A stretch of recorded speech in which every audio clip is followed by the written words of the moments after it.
21।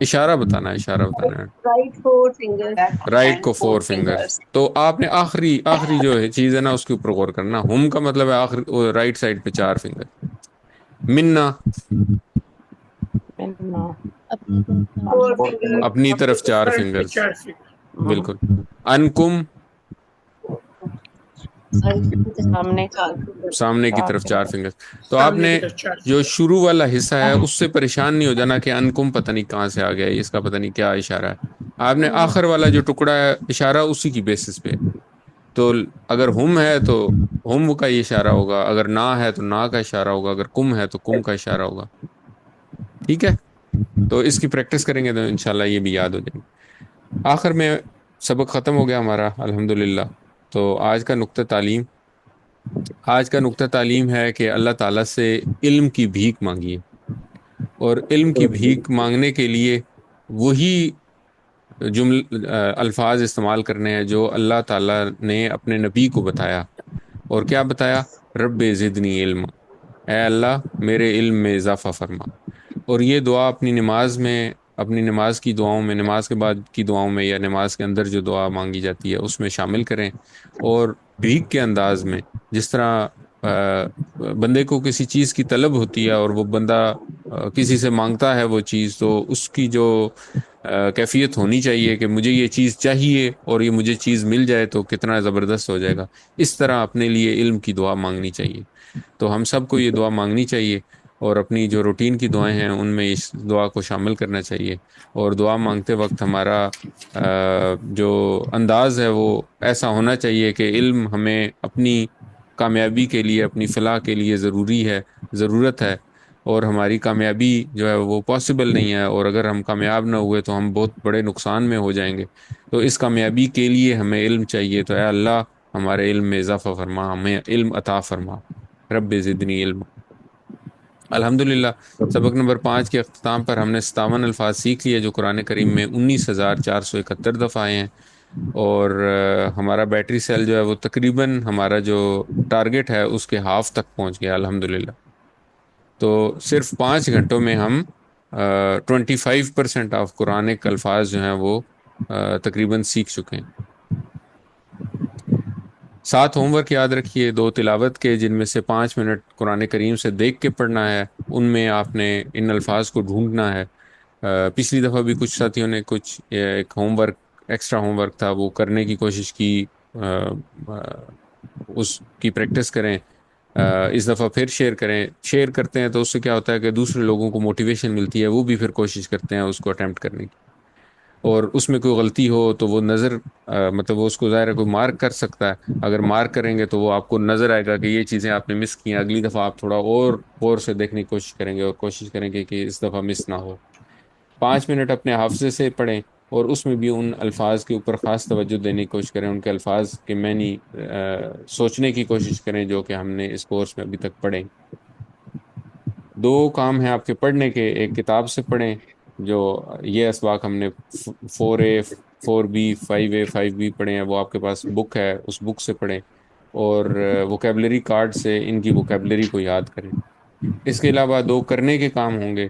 ان میں ایک آپ کا ورک بک میں یہ جو لیسنز ہیں ان کو اٹیمپٹ کریں، ساتھ اٹیمپٹ کریں، کیونکہ پھر آخر میں جا کے یہ بہت زیادہ اکٹھے ہو جاتے ہیں اور بندے کو لگتا ہے کہ میں نہیں کر سکوں گا. تو ساتھ کریں تاکہ یہ ہوتے جائیں. یہ ایک صفحہ ہے ہر لیسن کا. اس ہفتے کے 4 صفحے ہیں، وہ کسی وقت بیٹھیں گے آپ تو 10-15 منٹ میں ہو جائیں. اور ایک کوئز آپ کو شیئر کر دیا جائے گا، وہ کوئز اٹیمپٹ کریں.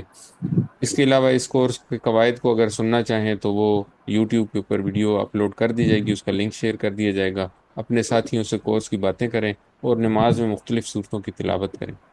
یاد رکھیں کہ آپ منتخب ہیں. اللہ تعالیٰ نے قرآن سیکھنے کے لیے آپ کا انتخاب کیا ہے. اس انتخاب کو نظر انداز مت کریں. اپنے لیے دعا کریں، رب زدنی علما، اے اللہ میرے علم میں اضافہ فرما. اور اپنے ساتھیوں کے لیے دعا کریں، اے اللہ قرآن کی کلاس میں قرآن کو سیکھنے میں ہماری مدد فرما. ووکیبلری کارڈ کے بارے میں ہم بار بار کہتے ہیں یہ بہت آتھینٹک ٹول ہے اپنی ووکیبلری کو امپروو کرنے کے لیے. تو اس کو استعمال کریں اور ٹیچر بنیں. جو کچھ آپ نے اس سبق میں سیکھا اس کو سکھانا بہت آسان ہے. ہم نے کیا سیکھا؟ ہم نے وہ 7 ٹکڑے سیکھے تھے اور ان کے ساتھ 3 لفظوں کو جوڑا ہے. تو ہم نے ان کے ساتھ ہم نے 21 الفاظ سیکھ لیے جو قرآن کریم میں 5,000 دفعہ ہیں. جب یہ اپنے آپ ارد گرد اپنے ساتھیوں کو بتائیں گے، ان کو سکھائیں گے، تو اس سے دو فائدے ہوں گے. ایک تو یہ کہ ان کو بھی پتہ چلے گا کہ واؤ، یہ 7 الفاظ ہیں جن کو ہم مختلف لفظوں کے ساتھ جوڑتے ہیں، جیسے بچے بلڈنگ بلاکس بناتے ہیں اس طرح ہم بلاکس بناتے ہیں، اور یہ بار بار قرآن کریم میں بار بار آئی جا رہے ہیں، اور یہ ہمارا جو ورڈ کاؤنٹ ہے اس کو انکریز کر رہے ہیں. تو یہ تو بہت اچھا طریقہ ہے قرآن سیکھنے کا. اور دوسرا فائدہ آپ کو ہوگا، جتنا آپ دوسروں کو سکھائیں گے اتنا آپ کو اچھا یاد ہوگا، اور بعد میں اگر ٹیچر بننے کے لیے ٹریننگ چاہیے ہوگی تو انشاءاللہ وہ بھی ملے گی. اللہ تعالیٰ سے دعا ہے کہ وہ ہمیں قرآن کو پڑھنے، سمجھنے، غور کرنے، یاد کرنے، عمل کرنے اور پھیلانے کی توفیق عطا فرمائے. سبحان اللہ و بحمدہ، سبحانک اللہم و بحمدک، اشہد ان لا الہ الا انت، نستغفرک و نتوب الیک. السلام علیکم ورحمۃ اللہ وبرکاتہ.